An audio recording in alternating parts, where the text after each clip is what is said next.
अनामिका की सास पुष्पा अपनी बहू को कुछ खास पसंद नहीं करती थी और इसीलिए दोनों सास बहू में आए दिन झगड़ा होता रहता था। सास बहू के झगड़े के चक्कर में अनामिका के पति मोहित की जिंदगी मुश्किल में पड़ गई थी। बेचारा बार बार माँ और बीवी के झगड़े को सुलझाता ही रहता था, लेकिन दोनों समझने का नाम नहीं लेती थी। वैसे तो सब कुछ ठीक ठाक चल रहा था, लेकिन एक दिन अनामिका और पुष्पा के अंदर जोरदार झगड़ा हुआ और बात कुछ इस तरह थी। बहू, मैंने तुम्हें कल अपनी एक साड़ी धोने के लिए दी थी। हाँ मम्मी जी, वो साड़ी धोकर मैंने आपकी अलमारी में रख दी है। उसी की बात कर रही हूँ मैं। जरा देख तो, इस साड़ी को देखकर किसी भी तरह से लगता है ये धुली हुई है। अरे मम्मी जी, मैंने आपकी साड़ी वॉशिंग मशीन में अच्छे से धोकर सुखाकर आपकी अलमारी में तह बनाकर रखी थी। आपके तो नखरे खत्म ही नहीं होते।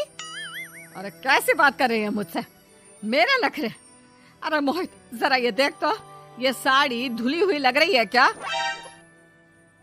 अरे मम्मी, जब अनामिका कह रही है कि उसने साड़ी धोई थी तो मान लो ना। हर बात पर झगड़ा करना जरूरी है क्या? क्या है ना मोहित, तुम्हारी माँ को तो मेरे हर काम में नुस्ख निकालने की आदत पड़ गई है।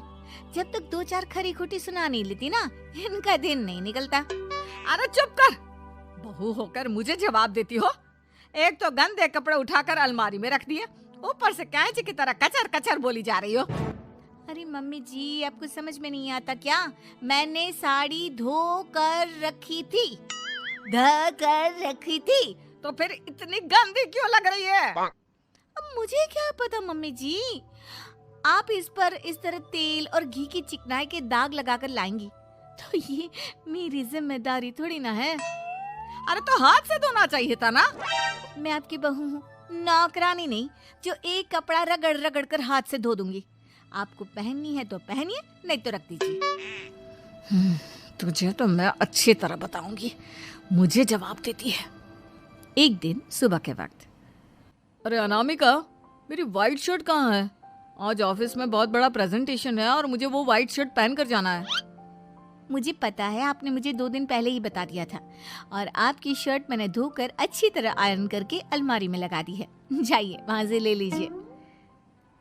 अनामिका, ये तुमने क्या किया? ये देखो, शर्ट पर लिपस्टिक का दाग लगा हुआ है और ये तो एक जगह से जल भी गई है। नहीं नहीं मोहित, ऐसा नहीं हो सकता। मैंने तो तुम्हारी शर्ट ठीक से इस्त्री करके अलमारी में लगाई थी। तो फिर ये जल कैसे गई अपने आप? अलमारी में लटके लटके थोड़ी ना जल जाएगी। पर मोहित, मुझे अच्छी तरह याद है। देखो, अपनी गलती को छुपाने की कोशिश मत करो। और अगर शर्ट जल भी गई थी तो तुम्हें पहले बताना चाहिए था ना, मैं नई शर्ट लेकर आ जाता। अब ऐन वक्त पर शर्ट कहाँ से लेकर आऊं? मेरा इतना इम्पोर्टेंट प्रेजेंटेशन था, सब खराब हो जाएगा। अरे बेटा, क्यों परेशान होता है? ये देख, मैंने तेरे लिए पहले से ही एक नई व्हाइट शर्ट ला कर रखी है। लेकिन मम्मी, आप मेरे लिए व्हाइट शर्ट क्यों लेकर आई? अरे मुझे पता था तेरा प्रेजेंटेशन होने वाला है और अपनी इस बहू पर तो मुझे बिल्कुल भी भरोसा नहीं। क्या पता मेरी साड़ी की तरह तेरी शर्ट भी गंदी करके रख देती। और देख, वही हुआ ना। बेटा, सारी टेंशन छोड़ और ये नई शर्ट पहन कर जा। थैंक यू मम्मी, आज तो आपने बचा लिया मुझे। कुछ दिनों के बाद, अरे अनामिका, जानती हो, ऑफिस में मेरा जो दोस्त है ना अमर, आज उसका बर्थडे है और उसे तुम्हारे हाथ का चॉकलेट केक बहुत पसंद है। थोड़ा सा बनाकर टिफिन में रख दो ना प्लीज। हाँ हाँ, क्यों नहीं, मैं बहुत अच्छा केक बनाकर आपके दोस्त के लिए रख दूंगी। तुम्हारे हाथ का खाना खाकर तो वैसे ही मेरे ऑफिस के सारे लोग इतनी तारीफ करते हैं, क्या बताऊं।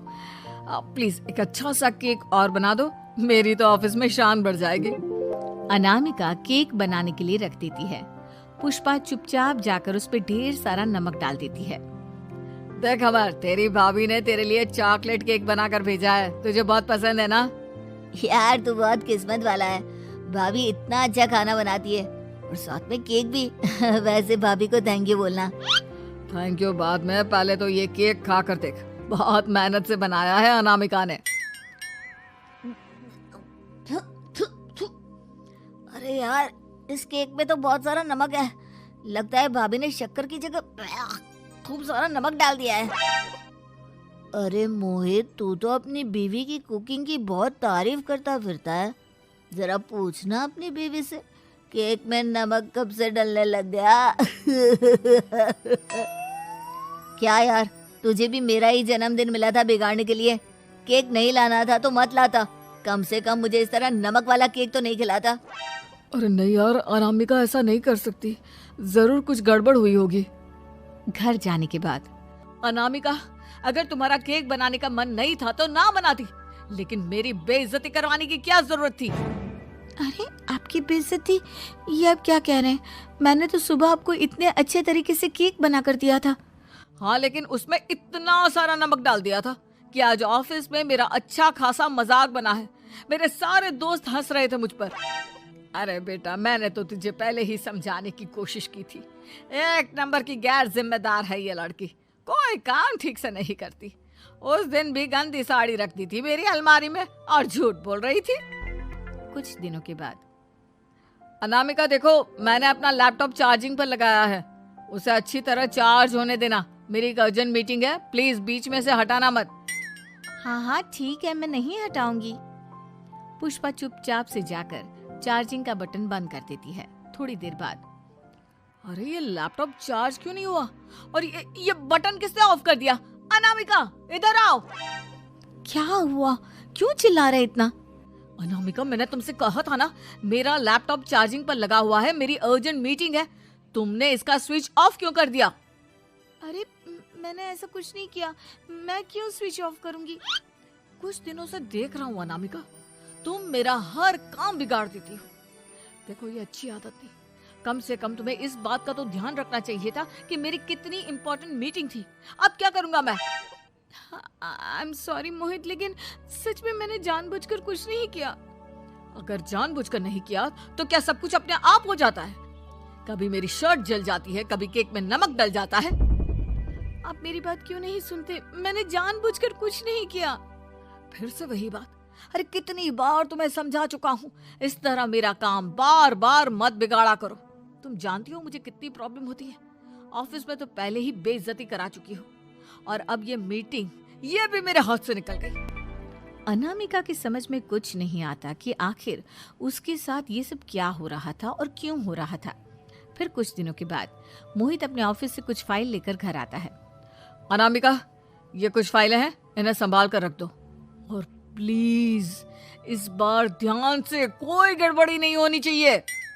नहीं मोहित, कोई गड़बड़ी नहीं होगी। मैं सारी फाइल्स अलमारी में लॉक करके रखूंगी और चाबी अपने पास रखूंगी। अनामिका, जरा अलमारी की चाबी तो देना। क्यों मम्मी जी, आपको क्या काम है? उसमें मोहित की जरूरी फाइल रखी है और मैं नहीं चाहती कि इस बार कोई भी गड़बड़ हो। पता नहीं कुछ दिनों से हर काम खराब हो जाता है। अरे मुझे उसमें से पैसे निकालने हैं और उसके बाद ले लेना अपनी चाबी। मैं खा नहीं जाऊंगी तुम्हारे पति की फाइल। अनामिका को अपनी सास पर शक होता है। चाबी देने के बाद वो चुपचाप छुपकर अपनी सास की हरकत देखती है। ये फाइलें उठाकर डस्टबिन में डाल देती हूँ, फिर देखना कैसे मोहित इसकी खबर लेगा। इस बार तो छोड़ेगा नहीं इसे।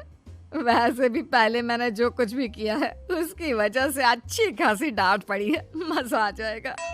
अच्छा तो ये बात है, सारा काम मम्मी जी बिगाड़ देती हैं, वो भी इसलिए क्योंकि मेरा उनसे झगड़ा हो गया है।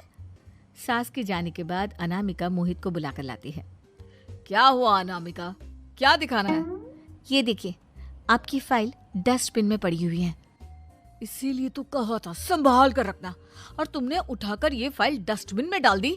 मैंने नहीं, तुम्हारी मम्मी ने डाली है, मुझसे बदला लेने के लिए, ताकि तुम मुझे डांटो। और अगर मैंने डाली होती तो मैं तुम्हें दिखाने के लिए बुलाकर तो नहीं लाती ना। सही कह रही हो, मैं अभी मम्मी से जाकर बात करता हूँ। थोड़ी देर बाद, मम्मी सच सच बताइए, मेरी फाइल अलमारी में से निकालकर डस्टबिन में आपने डाली थी ना? अरे अपनी माँ पर इल्जाम लगाता है, शर्म नहीं आती तुझे? मैं इल्जाम नहीं लगा रहा हूँ मम्मी, जो सच है वही पूछ रहा हूँ। अब जल्दी से बताइए आपने ऐसा क्यों किया? अरे तो क्या करती, तेरी बीवी मुझसे झगड़ा करती है, उल्टे सीधे जवाब देती है, मुझे उससे बदला लेना था। अरे मम्मी, लेकिन आप दोनों के झगड़े के चक्कर में मेरा कितना नुकसान हुआ है, ये कभी सोचा आपने? मम्मी जी, अगर आपका बदला पूरा हो गया हो तो आइंदा ऐसी कोई हरकत मत करना, क्योंकि अब आपकी सच्चाई हमारे सामने आ चुकी है। यह तो वक्त ही बताएगा मैं क्या करूंगी और क्या नहीं। मम्मी जी, कहा ना आप ऐसा कुछ नहीं करेंगी। अरे मेरी जो मर्जी आएगी वो मैं करूंगी। मेरा सर घूम रहा है। सास बहू के झगड़े में मेरी जिंदगी का तो कचरा हो गया है, कचरा।